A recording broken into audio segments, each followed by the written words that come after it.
Colossenses 1, 13 e 14. Diz assim: o qual nos tirou da potestade das trevas e nos transportou para o reino do Filho do seu amor, em quem temos a redenção pelo seu sangue, a saber, a remissão dos pecados. Vamos ler na tela a Nova Versão Transformadora?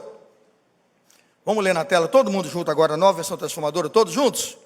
Ele nos resgatou do poder das trevas e nos trouxe para o reino do seu Filho amado, que comprou nossa liberdade e perdoou nossos pecados.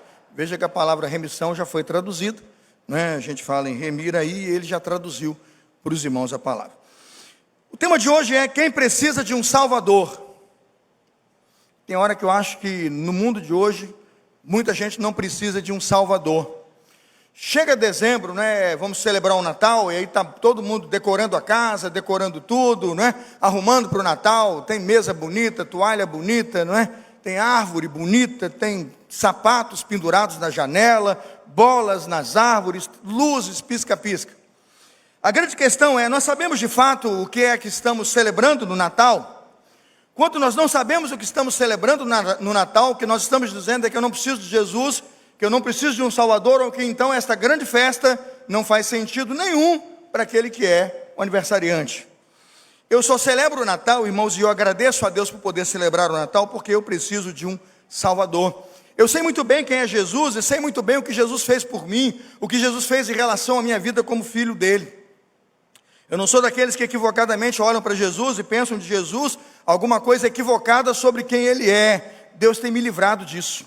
Quanto mais leio a Escritura, quanto mais a examino, quanto mais conheço a palavra de Deus que nos foi revelada, mais eu agradeço a Deus por saber quem meu Jesus é. Eu lembro que Jesus está numa viagem a Cesareia, acompanha no boletim, primeiro parágrafo, eu coloquei aí, o sermão está publicado já. Você vai ficar assustado. Nossa, o pastor pregou o que está na pastoral. Eu vou pregar o que está na pastoral, porque eu preciso que essa semana você se alimente de alguma coisa substanciosa chamada salvação, né? E reconhecendo então Cristo Salvador. Quando Jesus está em Cesareia de Filipe, perguntou aos seus discípulos: o que dizem as pessoas que eu sou? A resposta é assustadora. Eu imaginava, e obviamente se eu fosse registrar um texto como esse, que eles diriam, até poderiam errar assim, mas esse bateu na trave. Agora um gol contra não. Quem diz os homens que eu sou? Mateus 16, está aí, Mateus 16, 13. Ah, dizem que o senhor é Elias. Elias não. Elias não. Elias um homem sujeito às mesmas paixões que eu. Elias um profeta que foi arrebatado por Deus, levado à sua presença no grande carro de fogo. Mas Jesus não é Elias. E os outros, quem dizem que eu sou? Aí pensou que acertou, gol contra. Jeremias. Pode ver lá. Não, Jeremias não. Eu também chorei por Jerusalém, eu choro pelos meus filhos, eu tenho paixão, eu chorei lá no funeral de Lázaro. Jesus chorou, João 11:35. Também sou chorão, mas Jeremias não. E quem diz os homens que eu sou? Ah, eles dizem outros profetas. Quando nós não temos a dimensão de quem Jesus é e não sabemos o que significa a confissão de Pedro, quem diz você, Pedro, eu sou? Cristo, o Filho do Deus vivo. Isso muda tudo. Quando sabemos quem Jesus é, conseguimos combater os falsos ensinos e conseguimos nos livrar deles. A cristologia de Colossenses, capítulo 1, é para nos livrar dos falsos mestres lá de Colossos, que estão pregando, na verdade, e dizendo que Jesus é uma emanação de Deus, não é Deus encarnado. Imagine, os nossos agnósticos, né, pregando e ensinando, os gnósticos pregando que Cristo é uma emanação de Deus. É tudo contra o que João está escrevendo, João capítulo 1. No princípio era o verbo estava com Deus, e o verbo o quê? Era Deus, e o verbo se fez carne e habitou entre nós. Você diz, pastor, o senhor está tocando em temas teológicos? Eu digo, por quê? Porque eu estou tocando. Porque chega no Natal, o que eu percebo é que há uma grande confusão sobre a figura de quem é Jesus, de fato. Para os muçulmanos pregam e ensinam nas mesquitas que Cristo então é um grande profeta, mas é só isso que ensinam. O respeitam, não é? Falam lá de Cristo, mas dizem, ele é um profeta, foi um grande profeta. Os muçulmanos pregam que Cristo foi um grande profeta, assim como os espíritas, né, acabam dizendo nas suas consultas espíritas que Cristo é um espírito de luz que não precisa de reencarnação. Nas consultas do espiritismo está lá na mesa branca daqueles que consultam os espíritas, lá e os espíritos, e Cristo é um espírito de luz que não precisa se reencarnar. Está lá. Os católicos romanos dizem que ele não é o único mediador, e que existem outras formas de mediação. Está lá nos catecismos da Igreja Católica.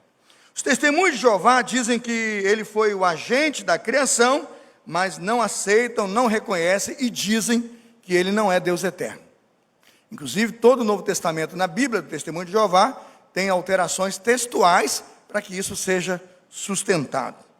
É a tradução das Sagradas Escrituras do Novo Mundo, não é isso? Eles fazem o Novo Testamento todo reajustado para você ter essa concepção. Irmãos, quem é Jesus para nós? Se nós vamos celebrar o Natal, eu queria deixar 4 recomendações para você celebrar o Natal agradecendo a Jesus por ser o seu Salvador. E isso muda tudo na celebração de Natal. Isso faz com que a sua mesa de Natal seja um grande culto de gratidão, não porque você ganhou dinheiro esse ano, ficou rico com a pandemia, porque vendeu máscara, vendeu álcool gel, nada disso. E não estou dizendo que você ganhar dinheiro ou trabalhar não é importante. O seu culto de Natal não vai ter o maior valor porque você se formou, ou então porque agora você passou no concurso, e você vai botar um monte de coisa lá no tema do Natal. E vai tirar da mesa, e vai tirar do centro da celebração do Natal, porque o Natal celebra-se o nascimento de Jesus, a dizer: Jesus, é para isso que eu estou naquela mesa, e minha casa, quando se une lá, é para isso.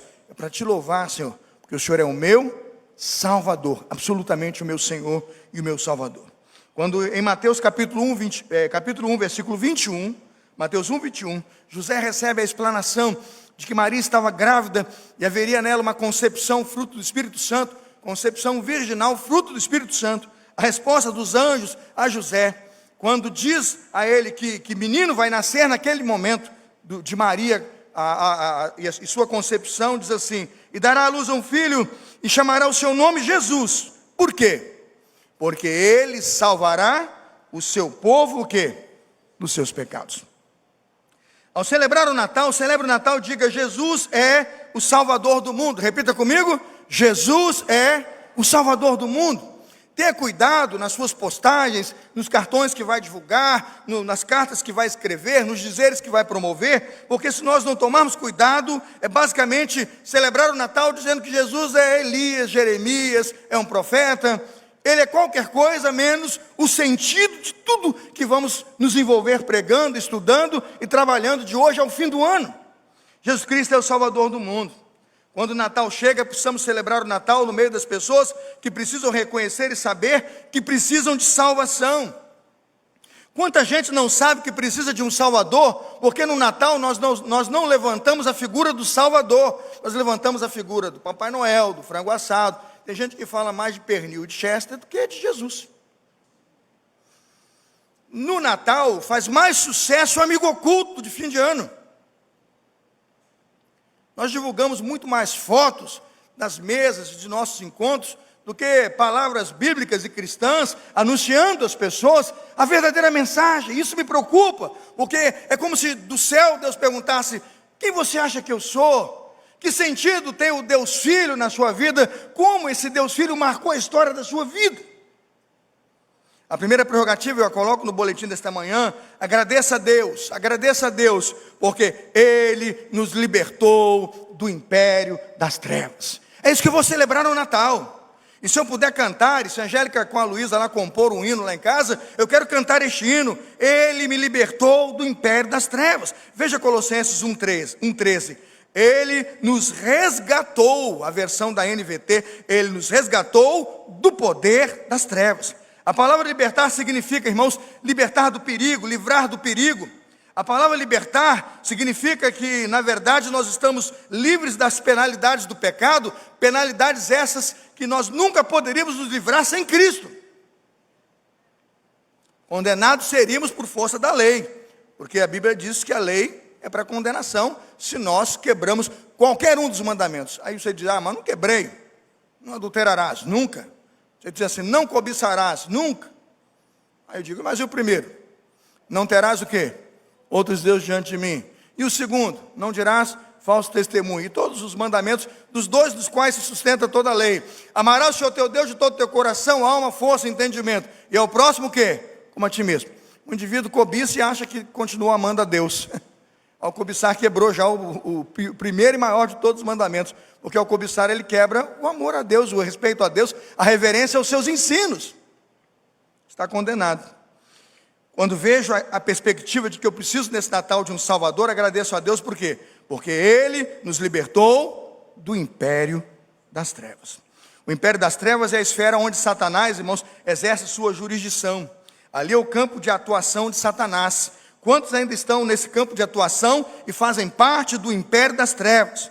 Graças a Deus, Cristo, está a palavra de Deus a nos dizer, e Cristo entrou, Mateus 12, 29, na casa do valente, como um homem mais forte do que o valente, e nos tirou de lá. Evangelho de Mateus, capítulo 12, verso 29. Cristo, irmãos, nos buscou e nos resgatou quando nós estávamos debaixo do poder de Satanás. Atos 26, 18 vai dizer assim: para abrir os olhos deles, Paulo falando dos gentios, a fim de que se voltem das trevas para a luz, do poder de Satanás para Deus. Se nós não pregarmos neste Natal e neste fim de ano a mensagem de que precisamos de um Salvador, que sentido tem o Natal? Quanto dinheiro você vai jogar fora? Quantas celebrações e eventos você vai promover sem agradecer a Cristo e dizer: Senhor, muito obrigado, porque o Senhor nos libertou e pode libertar qualquer um que crê que Ele o retira do império das trevas. Segunda verdade, irmãos, que posso pregar: porque eu preciso de um Salvador? Porque Ele nos transportou para o reino do seu Filho amado. Veja o versículo 13, confira por favor, Colossenses 1,13, diz lá: nos resgatou do poder das trevas e nos trouxe para o reino do seu Filho amado. Era costume do mundo antigo, dos grandes imperadores, transportar os derrotados. Quando o reino do norte, me ajude, pastor Lucas, foi invadido pela Síria, tudo em ordem, se eu fizer assim, faz assim, ó, né? 722, né? Você tem lá o grande Senaqueribe, né? E todos os outros reis lá, que eu já não sei mais o nome, cada um nome mais feio que o outro, né? Eles vão invadir o reino do norte. A incursão começa num rei e vai terminar em outros lá. Tem mais uns dois lá que vão se envolver naquele grande cerco, há toda uma crise lá. Mas quando eles conseguem capturar o reino do norte, tomar posse, eles tiram o povo, irmãos, humilhando o povo. Eles humilham o povo. Quem já assistiu filmes aí da história recente aí do tempo de Jesus, eu assisti vários, Espartacus e tantos outros, com o fim de ver como é que se traçou a história, e também li todos os grandes livros. Esses grandes impérios chegavam lá, irmãos, e minimizavam mesmo essas pessoas, tiravam suas roupas, amarravam suas mãos, e muitas vezes colocavam para caminhar em fila indiana, nu e amarrado, nu. Quantos dos fortes jovens, eles espetavam naqueles tridentes terríveis, e levantavam para poder mostrar que a força deles nada era. E os soldados carregavam aqueles meninos espetados naqueles tridentes como troféus de guerra. E levavam aquelas pessoas, é isso que significa, foram levados ao cativeiro. O Império Romano, irmãos, era tão cruel, que aqueles que eles capturavam e que eram contra o Império, eles crucificavam e botavam estacas de cruz na beira do caminho, para que quando o exército fosse marchando, pudesse ver o poder do Império. E o tamanho da ameaça que quem afrontasse o Império estava ali, do risco, né? Aquelas pessoas estavam correndo. Quando leio esse texto, agradeço a Deus, porque a palavra transportar, Deus não está transportando os derrotados, Deus não está transportando os inimigos. O pastor Hernandes Lopes tem esse sermão, e ele diz que, nesse sermão, Deus transportou não os vencidos, mas os vencedores. Nós que estávamos lá no cativeiro, da sombra da morte, é como diz o salmista: ainda que eu ande pelo vale da sombra da morte, tu estás o quê? Comigo. É Deus entrando lá no nosso cativeiro, é Deus entrando lá na terra onde eu estou prisioneiro, nos retirando, fazendo de nós o troféu de um vencedor. Por isso Paulo vai dizer: somos mais do que vencedores. Quantas coisas temos a celebrar no Natal, agradecendo a Deus, porque Ele, Deus, na mensagem dEle, nos transportou para o reino do Filho do seu amor. Foi um traslado das trevas para a luz, foi um traslado da escravidão para a liberdade, foi um traslado da condenação para o perdão, foi um traslado do poder de Satanás para o poder de Deus, diz o Dr. Hernandes Lopes, quando comenta esse texto.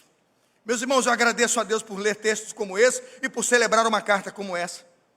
Eu creio que ainda essa semana entrará em nosso site da Universidade da Palavra a Cristologia, não sei se essa semana ou na outra, pastor Lucas, mas entrará. A exposição de Cristologia do pastor Lucas é o que há de melhor. Eu queria recomendá-los essa semana checar. Se até sexta-feira entrar, matricule-se, faça Cristologia, porque a exposição de Colossenses 1, irmãos, muda a história das nossas vidas. Podemos agradecer como o apóstolo Pedro, em 1 Pedro capítulo 2, versículo 9, agradeceu quando disse: vocês, porém, são um povo escolhido, reino e sacerdotes, nação santa, propriedade exclusiva de Deus. Assim vocês podem mostrar às pessoas como é admirável aquele que o chamou, disse o apóstolo Pedro, aquele que o chamou das trevas para o reino da sua, o quê? Maravilhosa luz. Irmão, não troque a celebração do Natal por festinhas michurucas. Não troque a celebração do Natal por temas sem sentido. Erga na sua casa um altar para Deus, para que todos saibam e vejam: Jesus Cristo é o meu Salvador. Por quê? Porque todos precisam de um Salvador. Por quê? Porque todos os pecados destituídos estão o quê? Da glória de Deus. Irmãos, precisamos levar essa mensagem de salvação. Quando entendo que nós fomos transportados do reino das trevas para o reino da luz, eu creio, meus irmãos, que essa é da escatologia a parte já realizada, a parte já concretizada do plano de Deus para a nossa salvação. Terceiro lugar, e vamos caminhando ao final, por que celebrar no Natal a certeza de que eu preciso de um Salvador? Porque foi Ele que nos redimiu. E se eu fui redimido, significa que eu era escravo. Olha a tradução da Nova Versão Transformadora, Colossenses 1,14, trocamos de versículo agora. Colossenses 1,14, que comprou nossa liberdade e perdoou nossos pecados. Você vai perguntar: pastor, o que é que significa redimiu? Eu botei no boletim, ele nos redimiu. A versão da NVT traduziu, coloca lá: comprou nossa liberdade. Repita comigo: comprou nossa liberdade. Quando você diz assim, eu fui redimido, significa que alguém pagou pela sua liberdade. Isso que significa redimido? Sim. Você era escravo do pecado. Você estava aprisionado no pecado. Mas foi Jesus, com o seu sangue, que nos redimiu. Ele nos comprou. Nós éramos prisioneiros, nós éramos escravos. Paulo não está dizendo que Deus pagou o resgate a Satanás. Coisa nenhuma. Por favor, não é isso não.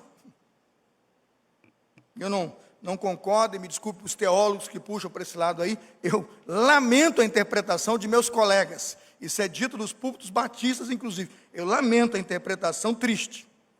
Ele não pagou na verdade preço nenhum a Satanás. O que na verdade Cristo faz é, por sua morte e ressurreição, satisfazer as demandas da lei impostas pelo próprio Deus. Porque veja, irmãos, a lei era boa, e a lei é boa. O problema não está na lei, o problema está onde? No homem. O nosso Deus não vai anular a lei, senão Ele ia dizer que a lei é imprestável, que a lei é ruim. Ele não faria isso. Ele não daria o poder da lei ao diabo, seria dar as chaves da morte ao diabo, não vai dar. O que Deus faz é cumprir as penas que Ele, Deus, colocou sobre a lei. E ao cumprir o próprio Deus as demandas da lei, Ele diz que então agora, mesmo quando caímos no pecado, nos rendemos ao pecado, o nosso Senhor e Salvador Jesus Cristo, o primogênito de todos os nossos irmãos, Ele é o primeiro. Ele deu a vida dele na cruz, para que essa demanda fosse paga lá na cruz do Calvário. Para que essa questão moral e legal da lei fosse cumprida. E Deus então pudesse honrar a minha recepção à sua presença. Ele é um Deus santo, justo, puro e bom. Efésios capítulo 1, versículo 7 diz assim: Ele é tão rico em graça que comprou nossa liberdade com o sangue de seu Filho e perdoou nossos pecados. Efésios 1, 7. Romanos 8, 33 e 34 vai dizer a respeito dessa remissão e da compra dessa nossa liberdade. Quem se atreve a nos acusar como escolhidos de Deus? Ninguém, pois o próprio Deus nos declara justos diante dele. É Deus declarando justo diante dele mesmo, não diante de ninguém. Versículo 34, quem nos condenará então?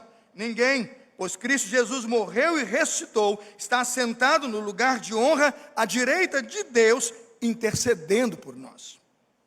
Ao terminar, você pergunta, o que isto implica? E o que esta compra de nossa liberdade implica para nós cristãos hoje? Eu vou terminar lendo Gálatas 3,13. Mas Cristo nos resgatou da maldição pronunciada pela lei, tomando sobre si a maldição por nossas ofensas. Pois as Escrituras dizem: maldito todo aquele que é pendurado no madeiro. Por que Cristo então teve que nos remir, teve que comprar a nossa liberdade? Romanos 7,14, veja a Bíblia, Romanos 7,14. O problema, eu acabei de dizer isso, Romanos 7,14. O problema não está na lei, pois a lei é espiritual e boa. Veja lá, o problema não está na lei, pois ela é espiritual e boa. A gente diz que a lei é má, a lei é boa. O que há de maldade? Honra a teu pai e a tua mãe, para que te prolongue os seus dias na terra, que o Senhor teu Deus. A lei é má, irmãos? A lei é boa. O ruim é a desonra. E é a desonra que me faz pecador. É quebrar o mandamento que me traz condenação. Aí você diz: quem vai pagar por essas penas? Cristo paga para corrigir o nosso flagelo. Então corrija a interpretação. Eu não está na lei, a lei é boa, espiritual e boa. O problema está em quem? Diz Paulo. Em mim. Ele diz assim: sou humano. Aí Paulo resolveu a questão da remissão, né? Sou humano, escravo do pecado. Irmãos, antes de Jesus, escravos do pecado. Depois da cruz, salvos, lavados e remidos no sangue do Cordeiro. Vamos terminar o sermão, o último ponto, acompanhe na pastoral do boletim. Agradeça a Deus nesse Natal, porque Ele nos perdoou.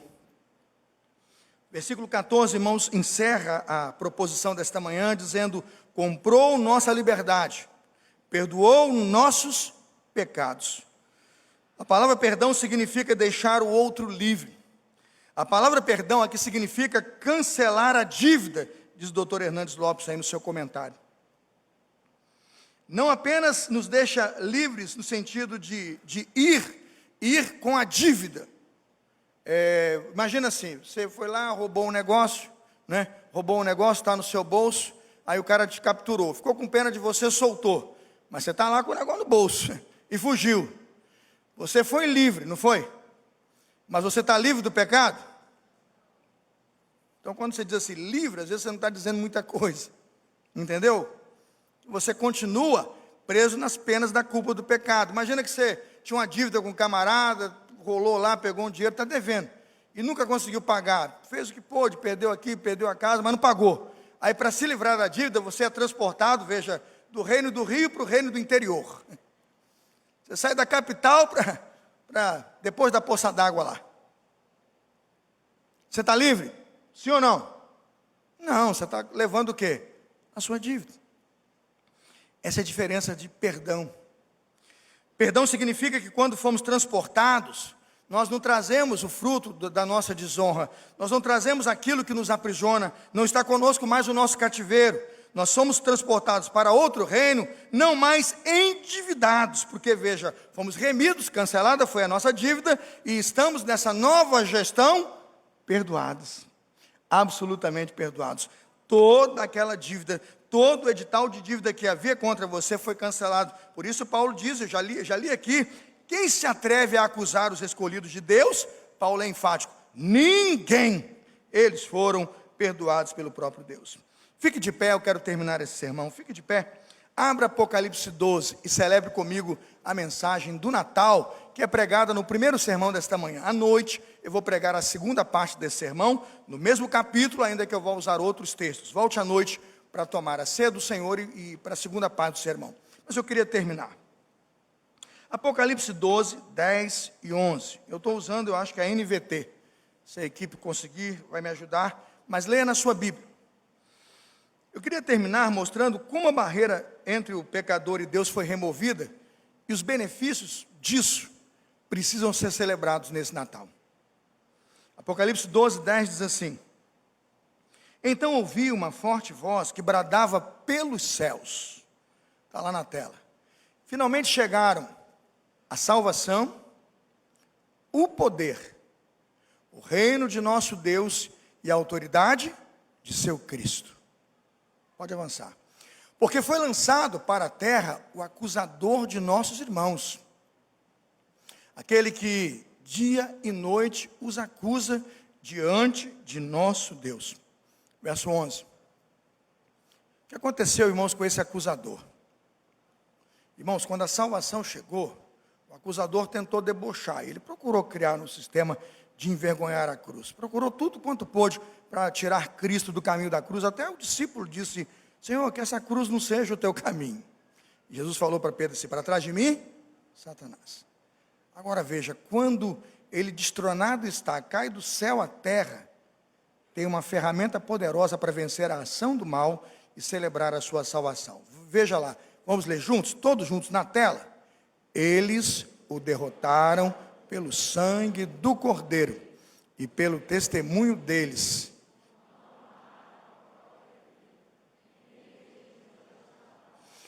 Essas pessoas testemunharam, mesmo se tivesse que lhes custar a vida, que não trocavam a vida de Cristo pelas penas capitais da morte. Irmãos, é pelo poder do testemunho da igreja que nós vamos vencer as ações do inimigo. Celebre pelo sangue de Jesus o perdão dos pecados. Celebre pelo sangue de Jesus a purificação dos seus pecados. Diga como a palavra de Deus nos diz: Ele nos transportou do império das trevas para o reino da sua maravilhosa luz. Ele pagou pelos nossos pecados. Ele nos perdoou. Feliz Natal. Deus te abençoe. Quando chegar dia 25, nada, nenhuma luz, pisca-pisca, nada diferente que o mundo inventar vai apagar a mensagem de que o que o mundo sente falta e o que as pessoas mais precisam é de um Salvador. Nasceu o Redentor. Nasceu o Redentor. Essa é a mensagem do Natal. Essa é a verdadeira mensagem que a igreja vai pregar.